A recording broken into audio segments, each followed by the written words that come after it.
হাওড়ায় 4 শ্রমিকের মৃত্যু। সকালে ওই গোডাউনে সিলিং ভেঙে মৃত্যু হলো 4 জনের। কোনো রকমে প্রাণে বাঁচলেন আরও 4 জন। হাওড়া মালিপাঁচঘড়া থানার 52 JM মুখার্জি রোড কাঠ এবং লোহার কড়ি বর্গার সিলিং ভেঙে বিপত্তি। মৃত্যু 4 শ্রমিকের। মোট 9 জন এই গোডাউনে ঘুমোচ্ছিলেন। সাত সকালে প্রাতকৃত্যের জন্য একজন বেরিয়ে যান। বাকি 8 জনের মধ্যে যখন সিলিং ভেঙে পড়তে থাকে 4 জন বেরিয়ে যেতে সক্ষম হয়। বাকি 4 জন চাপা পড়ে যান সিলিং এর তলায়।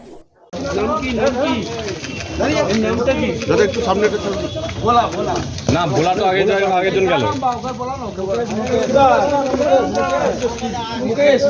मुकेश की मुकेश टाइटल पूरा नाम बताइए। मुकेश राम मुकेश राम। इसका एज कितना होगा? मुकेश राम।